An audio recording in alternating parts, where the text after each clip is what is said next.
Hi guys! Welcome to my mini vlog with my nanay. Samahan niyo po ako na linisan ang sugat ni nanay. Diyan mga sis ko ay pinapakita ko kung ano yung mga ginagamit ko or ginagamit namin ni ate panlinis sa sugat ni nanay, sa tiyan, sa leeg at sa ulo. Yung ulo po niya ay naghilom na dun po sa naoperahan. Ngayon, ang lalong iniingatan po namin ay yung sa leeg po niya tsaka yung sa tiyan. Kasi di ba po kamakailan lang ay nahugot po ang kanyang peg tube.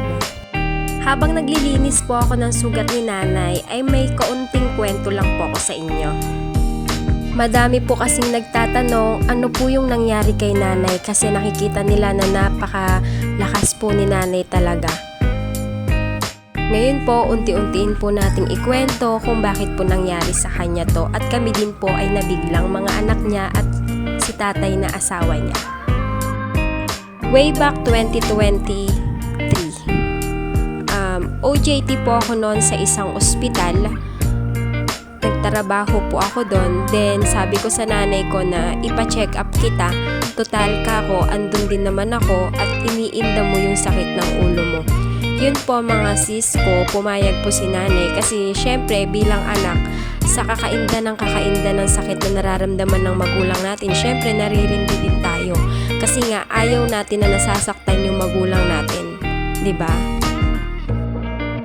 Ang ginawa po namin ni nanay noon, nagpa-check up po kami sa neuro, start po neuro, then pina-CT scan siya, then lahat po x-ray sa ihi niya, lahat po yun para makita kung saan nanggagaling yung sakit na nararamdaman niya. Kasi po, hindi rin po namin alam kung bakit sumasakit yung ulo ni nanay. Syempre po, wala po kaming idea noon that time. Ngayon po, lahat po ng naging resulta ay na-release every Friday. Ngayon, hindi ko po pinapunta si nanay kasi Friday wala naman po ang doktor ng neuro. Then ako na lang po ang kumuha dun sa releasean ng mga result ng mga CT scan, x-ray, mga ganyan po. Madami pong pinatest kami ni nanay noon that time. Ayun po, then nung nabasa ng doktor na sabi, inatake na din daw siya before. So sabi namin, hindi namin alam kung bakit siya inatake. Kasi hindi po namin alam talaga, as in hindi namin, inatake na pala yung nanay ko nung time na yun. Kasi hindi po talaga halata. Kaya daw po niya iniinda. Ngayon, pinagbawal po sa kanyang hilot-hilutin yung nasa ulo niya. Kaya niresetahan siya ng mga gamot, pang high blood at lalong-lalo na yung celecoxib na gamot and then yung paracetamol. Isa po yan talaga sa nakakatulong kay nanay. Then, ang nakatulong sa kanya is yung pagja-jogging, walking every morning. Yan po yung ginawa niya noon. Nag-start po ng consistent po talaga kasi sa tuwing hapon, umaga, tumatawag ako sa kanila. Kasi that time, noong 2023, wala po ako sa bahay. Andito po ako sa OJT ko. Then, yung ate ko is nagtatrabaho sa malayo. So, ang naiwan lang po, dalawa lang po silang mag-asawa. Then, may alaga lang po sila na pamangkin po namin, then apo nila. Yun lang po yung nakakasama nila sa bahay. Then, nung mga nakaraang araw, nung fast 2023, lagi niyang sinasabi sa akin na okay na daw siya. Hindi na daw kumikirot, kumalma na, ganyan. Kasi sabi ko sa kanya, once ka ko, diba, sabi ko sa kanya, nanay, diba sabi ko sa'yo, ang sabi ng doktor, once na high blood ang isang tao, may maintenance na yan. Ganun po ako sa kanya magsalita. Talagang ipinapaintindi ko sa kanya. Kasi syempre, nagiging senior na din ang ating nanay. Kailangan natin. Kasi yung mga matatanda is may talagang pagkapasaway. Hindi po talaga may iwasan yun. Mahabang pasensya po talaga ang igugugol ninyo kapag meron kayong mga nanay na nasa edad na ganon. Kasi hindi po talaga maiiwasan yung mga ganon. Kasi maramdamin yan. Kailangan talaga mahinahon ng pag-uusap nyong dalawa. Kasi ako lang po talaga that time na sa mga kapatid ko na nag-a-update kay nanay kung ano po yung nagiging sitwasyon niya, kung ano yung pina-check up namin, kung ano yung mga biniling gamot, kung bakit nangyari kay nanay yon. Ganun po talaga ako. Una pa lang po sinabi ko na sa kanila na si nanay ay na-stroke noong una pa lang, pero hindi siya ganun katindi. Sinabihan na po kami ng doktor na may possible na ma-stroke ulit si nanay, pero yun na yung mas matindi. Ayun po, yun yung kwento ko nung una pa lang. Pero, syempre may magtatanong pa din na, alam nyo na pala bakit nangyari yan? Kasi marami po kasing nagtatanong, madami po kasing, alam nyo yun, yung mga judgment na bakit alam nyo naman na pala na high blood yung nanay nyo, bakit hindi nyo agad naagapan? Ang masasabi ko lang doon is, wala sila nung time na yon, yung mga nagsasabi ng ganun. Wala silang dapat bitawang salita sa amin. Kasi sobrang hirap po talaga yung nararanasan namin ngayon, lalo na kami lang po yung nasa bahay. Nung time po na yan, OJT ako, consistent po talaga. As in, yung pag-aalala ko sa nanay ko is todo level talaga. Kasi ako, sabi ko sa kanila, once ka ako makagraduate ako, babawi ako sa inyo. Ngayon, ginawa ko po talaga yon. Ang kaso nga lang talaga, kaka-grow mo pa lang, kaka-achieve mo pa lang ng pangarap mo na makapagtrabaho, na makakasama mo pa yung magulang mo, pambihira lang po yun. Bihira lang ang mga ganon, na makasama mo yung magulang mo na makakabawi ka sa kanila. Pero hindi mo inaasahan yung mangyayaring ganitong sitwasyon. Fast forward po natin yung kwento.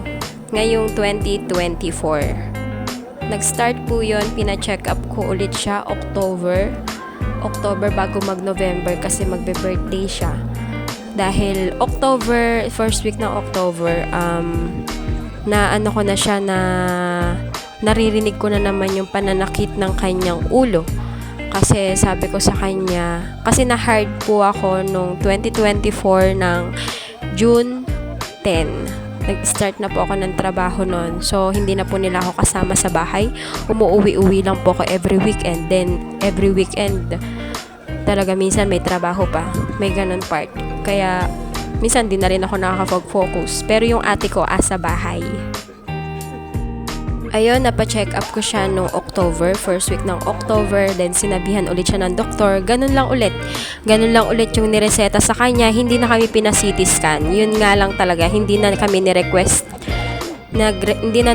yung doktor ng CT scan, kasi talagang kailangan niya na talaga ng maintenance, kailangan ingatan na siya sa maintenance, kasi sinabihan ulit kami na kapag inatake ulit si nanay, yun ang talaga pinakamatindi. Hindi po namin inaasahan na October, November, December, kasal ng ate ko, January, February 11, inatake na po siya. Hindi po namin alam yung gagawin namin ng February 11. Kaya sabi ko sa isip-isip ko, ako na bunso, ako yung laging nagpapa-check up sa kanya. Ano yung pagkukulang ko na hindi ko napaalala sa kanya, pero lagi naman akong andun sa tabi niya. Lagi akong sabi ko, Nay, uminom ka ng gamot, huwag mo nang sabihin kung kaya mo naman kumuha ng gamot, meron ka namang gamot, bakit hindi mo iniinom? Nay, hindi bawas yung gamot mo, bakit hindi ka uminom? Nay, uminom ka kaagad bago ka magtrabaho sa umaga, bago ka magwalis, uminom ka na agad ng gamot kasi yan talaga binilin sa inyo ng doktor. Nay, uminom ka ba ng gamot ng tanghali or gabi? Nay, masakit ba yung ulo mo, uminom ka ulit ng gamot? Nay, yung paracetamol, inunom mo ba ulit? Na yung amlodipine, mga ganyan ako eh. Ganyan po talaga ako eh. Ako kasi yung nandun eh. Ako yung time na nandun siya nung nagpapa-check up siya. Ako yung nag-a-update sa mga kapatid ko kung anong nangyayari kay nanay. Hindi ko inaasahan, mga sis ko, mga kapatid ko, na kaya pala, marirealize mo, kaya pala na sa tuwing umuwi ako, lagi niya akong inaaya mag-grocery. Inaaya niya ako lagi na mamalengke kami. Kumain kami sa labas. Hindi ko din inaasahan na mangyayari to, na yun pala yung last picture namin, na last picture ko sa kanya, na kumakain kami ng lomi na paborito naming dalawa, makain kami sa labas. Halos parang nagdi-date nga kaming dalawa sa tuwing linggo-linggo na yon, sa tuwing may off ako, palagi ko yung kasama. Kaya masasabi ko, mga sis ko, mga kapatid ko, kayo pong lahat na lagi kong na-update dati sa vlog namin ni Nanay sa bukid. Ngayon, eto na po yung naipapakita ko sa inyo. Eto po yung sitwasyon ni Nanay ngayon, na sobrang mahal na mahal ko, na lagi kong pinapacheck up dati pa. Hindi ko alam kung bakit. Kasi sabi rin ng doktor, talagang tridor po ang stroke. Kaya ngayon, yung tatay ko talaga, kami ni ate, ni Fred, ng mga kapatid ko, is talagang ingat na ingat po kami sa tatay namin, na iniiwasan namin na ma-stress. Kaya po, kung babalikan nyo po yung YouTube channel ko na kasama ko si Nanay, siya po talaga yon. Background ko siya sa YouTube ko, siya po talaga yon. Na kapag nagbablog kaming dalawa, siya po yung kasama ko. Supporters ko po yan simula elementary pa lang, kasama ko na yan. Kaya iba yung pagmamahal ko talaga dyan. Hindi matutumbasan ng kahit na anong salita na nanghuhusga na bakit nangyari sa nanay namin to. Kasi madami po kasi kaming naririnig na ang bigat-bigat sa pakiramdam na kayo ba yung nasa sitwasyon na yun? Ganun yung mga tanong namin Lalo na kaming dalawa ni ate na magkasama lang kami, na kasama lang namin si tatay, na hindi lang siya kumikibo, pero pakiramdam namin sa tuwing pupunta ng Bukidnon, nasasaktan yun. Sa tuwing pupunta ng Bukidnon, umiiyak yon. Hindi lang niya pinapakita, pero may times talagang hindi na kaya ni tatay, umiiyak na lang yon. Mga sis ko, mga kabukid na dati, binablog lang namin ni Nanay yung bukid. Ngayon, siya na yung binablog ko. Siya na yung ikinikwento ko kung bakit. So, yung kwento po sa susunod na upload. Sana supportahan nyo po kami ni Nanay, at sana po muli po matulungan nyo po kami, kasi nalalapit na po yung kanyang operation ngayon. Mga July 9 po or July 10 ang operation niya ulit. Sana po kahit mga konting tulong po ay matulungan nyo po kami ni Nanay, kasi may times talaga na kinakapos din po kami. Sadyang masayahin lang po talaga kami, na hindi namin dapat ipakita kay Nanay na malungkot kami. Kailangan talaga malakas, matapang, at laging magdadasal. Palagi po yan. Palagi namin pinapaalala sa kanya na bago ka matulog, magdasal ka muna. Yan po mga sis ko, mga kapatid, mga kabukid, ay eto na po si Nanay ngayon. So yung mga kwentong iba is sa susunod na video na lang po. Sana po supportahan niyo po kami. Bye!